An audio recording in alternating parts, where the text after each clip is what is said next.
रहे हैं और सीट को लेकर जो पेच फंसा है अभी तक वो दूर क्यों नहीं हो पा रहा है, इस बारे में विनोद जगदाले हमें जानकारी देंगे। लेकिन सबसे पहले राजीव, आपका रुख करते हुए और शुरुआत हरियाणा से करते हैं। समाजवादी पार्टी ने सीट मांगी गठबंधन के तहत, कांग्रेस से हरियाणा में नहीं मिली, ये कहते हुए कि कोई वजूद नहीं है वहां पर, तो अखिलेश यादव चुप हो गए। उत्तर प्रदेश के उपचुनाव की बारी आई तो यहां पर अखिलेश यादव ने कांग्रेस को मन मुताबिक सीट नहीं दी तो ऐसी दी, वहां पर जीत संभव नहीं है। तो फिर बड़े भाई की भूमिका में है कांग्रेस, तो वहां पर कांग्रेस ने कहा कि चलिए हम आपको समर्थन देंगे, हम चुनाव नहीं लड़ रहे। लेकिन महाराष्ट्र में जिस तरीके से समाजवादी पार्टी के प्रदेश अध्यक्ष हैं वो भी कह रहे हैं, अबू आजमी, कि अगर 5 सीट नहीं मिली तो फिर 25 पर जो है हम अपने उम्मीदवार उतारेंगे, और आज तक का ये अल्टीमेटम है। तो क्या राजीव, ये सीधे तौर पर समाजवादी पार्टी की दादागिरी है?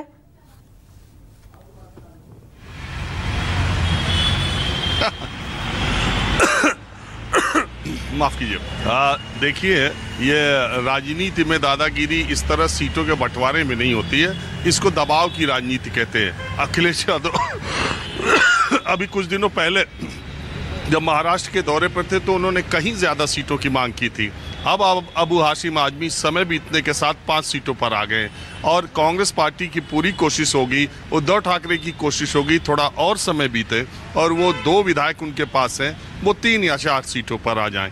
ये आम तौर पर गठबंधन के समय जब चुनाव आता है तो ये पार्टियां इस तरीके का आपस में रस्साकशी करती हैं, क्योंकि समय के साथ देखिए सीटों की बात नहीं होती है। महाराष्ट्र में बहुत कुछ ये डिसाइड करेगा। अभी आप जो गठबंधन देख रही हैं, चुनाव के बाद यही गठबंधन हो, कौन किसके साथ चले जाए, किसकी कितनी सीटें आए, कौन किसको समर्थन दे, ये सब बात महाराष्ट्र में कोई बता ही नहीं सकता। क्योंकि आपने यहाँ ये भी देखा है कि भोर में देवेंद्र फडणवीस और अजीत पवार ने भी शपथ ली थी, और वो कितने दिन की शपथ रही थी वो आपने देखी। आपने ये भी देखा कि उद्धव ठाकरे ने कांग्रेस और एनसीपी के साथ शपथ ग्रहण कर लिया।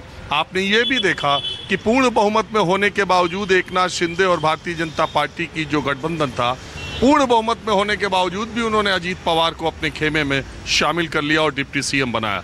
तो महाराष्ट्र में क्या होगा आगे, और इसलिए छोटी पार्टियों को सीटें देने में खतरा ये रहता है कि जीतने के बाद बड़ी पार्टियां ऐसा समझती हैं कि जीतने के बाद वो किसी भी तरफ लुढ़कने का उनका रहता है। बड़ी पार्टियों के बीच में हमेशा छोटी पार्टियों के साथ ऐसा व्यवहार किया जाता है, उसके बहुत सारे कारण भी हैं। यहाँ तक अबू हाशिम आजमी की बात है, अगर उनके 2 विधायक हैं तो 5 सीटों की उनकी मांग उनकी पार्टी के लिहाज से जायज़ हो सकती है। लेकिन वो सीटें कौन सी हैं, देखिए, बात जीत का ज़्यादा मतलब रहता है। कांग्रेस पार्टी कहने को तो ये कह सकती है कि बांद्रा ईस्ट की सीट जिशान सिद्दीकी, जिनके पिता का अभी कुछ ही दिनों पहले मर्डर हुआ और वो सिटिंग वहाँ से एमएलए हैं, बावजूद इसके उद्धव ठाकरे और शिवसेना उद्धव ने उस सीट पर दबाव की रणनीति के तहत बंटवारे में वो सीट ले ली। नतीजा क्या हुआ? नतीजा जिशान सिद्दीकी सुबह ही पहुंच गए अजीत पवार के यहाँ, पार्टी ज्वाइन की और उनको टिकट दे दिया गया। तो ये संभावनाएं बहुत सारी सीटों पर बनी हुई हैं, और अकेला महाराष्ट्र विकास अघाड़ी और समाजवादी पार्टी की बात नहीं है। ये महायुति में भी अजीत पवार का और देवेंद्र फडणवीस और एकनाथ शिंदे, तमाम सीटों पर यहाँ नई सीट मिल रही तो वहाँ जहाँ शिंदे की पार्टी को सीट दी गई वहाँ बीजेपी के नेता ज्वाइन करके शिंदे की पार्टी से चुनाव लड़ रहे हैं। तो ये सारी एक सीट का खाका और खांचा तैयार किया जा रहा है। इसको हरियाणा के चुनाव से, हरियाणा और महाराष्ट्र के चुनाव में धीरे धीरे स्थितियाँ, बहुत सी समान स्थितियाँ देखने को मिलने को आ रही हैं। बस बात इतनी सी है, और अलग एक है कि हरियाणा में कोई शरद पवार नहीं था, महाराष्ट्र में शरद पवार है। जी, तो ये क्या बार्गेनिंग के तौर पर देखा जाए, समाजवादी पार्टी महाराष्ट्र में बार्गेनिंग कर रही है?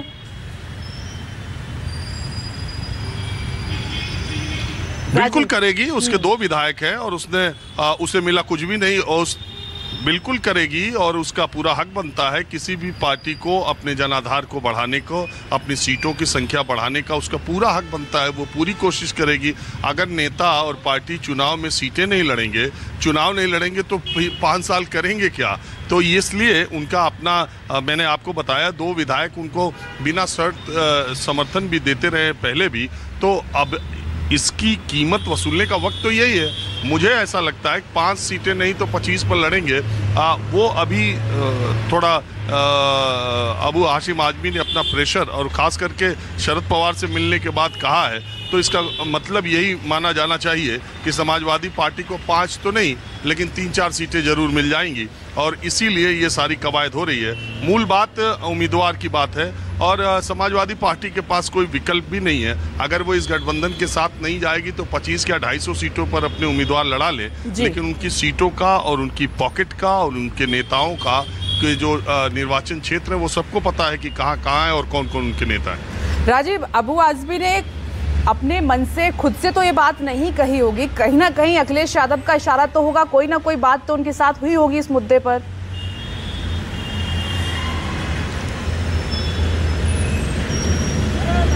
अरे विपनेश, हम 10 बजे चर्चा कर रहे हैं न्यूज़ 24 में। हम क्यों चाहेंगे कि हमारा कोई दर्शक दूसरा चैनल देखे? हमें पूरा हक है कि हम पूरी कोशिश ये करें कि ब्रेकिंग विद एजेंडा देश के सारे लोग 10 बजे देखा करें। तो इसीलिए सबको अपने विस्तार की बात है। अखिलेश यादव अपनी पार्टी का विस्तार करना चाहेंगे, लेकिन वो उनकी अनड्यू मांग है, ये अजायज मांग है, ये 2 पार्टियों के बीच में तय होगी। मैं कुछ भी गलत नहीं मानता अबू हाशिम आजमी के इस बयान में, ना अखिलेश यादव की इस कोशिश में कि ज़्यादा से ज़्यादा सीटें मिले। कहीं बुराई नहीं है कि उद्धव ठाकरे कांग्रेस से ज़्यादा सीटों पर लड़ना चाहें, कहीं बुराई नहीं है कि कांग्रेस उद्धव ठाकरे से ज़्यादा सीटों पर लड़ना चाहे, और कहीं बुराई नहीं है कि शरद पवार इन दोनों से ज़्यादा पर लड़ना चाहे। सीटों पर लड़ेंगे तभी तो जीतेंगे और तभी आपकी राजनीतिक हैसियत और पावर का पता चलेगा। तो ये कोशिशें सब तरफ से हो रही हैं। अजीत पवार चाहेंगे कि ज़्यादा से ज़्यादा उनके उम्मीदवार जीतें, एकनाथ शिंदे चाहेंगे, इसीलिए वो भारतीय जनता पार्टी के नीलेश राणे को देखिए जो कि बीजेपी में थे, वो जिस सीट से चाहते थे वो गठबंधन में एकनाथ शिंदे के पास चली गई, एकनाथ शिंदे ने उनको ज्वाइन करा लिया। आप देखिए वर्ली सीट से आदित्य ठाकरे को घेरने के लिए मिलिंद देवड़ा, जिनको कि कांग्रेस से ले आकर के तुरंत राज्यसभा एकनाथ शिंदे ने भेजा, अब मिलिंद देवड़ा को कहा जा रहा है कि वर्ली में राज्यसभा सांसद होने के बावजूद आदित्य ठाकरे को घेरने के लिए वो उतारें। तो ये पार्टियों की रणनीति, चुनाव में ये नहीं करेंगे, सीटें नहीं मांगेंगे, एक दूसरे को नहीं घेरेंगे। ये सिर्फ चुनाव केवल अपोजिशन से नहीं लड़ा जाता है, विद इन पार्टी भी लड़ा जाता है, विद इन गठबंधन भी लड़ा जाता है, ये हर मोर्चे पर लड़ा जाता है। आप क्या सीटों के मिल जाने से नेताओं की किचकिच या नेताओं का सरदर्द खत्म नहीं हो जाता? एक सीट पर 8 उम्मीदवार होते हैं, 1 को 2, 7 को मनाओ, उसमें बागी होंगे। अभी आप देखिएगा महाराष्ट्र में 100 घंटे बचे हैं, कितने बागी उम्मीदवार हैं। अभी समीर भुजबल जो कि अजीत पवार की पार्टी के मुंबई अध्यक्ष है, उन्होंने इस्तीफा दे दिया पार्टी से, अब वो नासिक से इंडिपेंडेंट लड़ने की बात कर रहे हैं। तो मैंने ये कहा कि ये तो चुनाव का वक्त है और हर पार्टी, हर नेता चाहता है कि उसे टिकट मिले, ज़्यादा से ज़्यादा जगहों पर से लड़े और चुनाव जीते।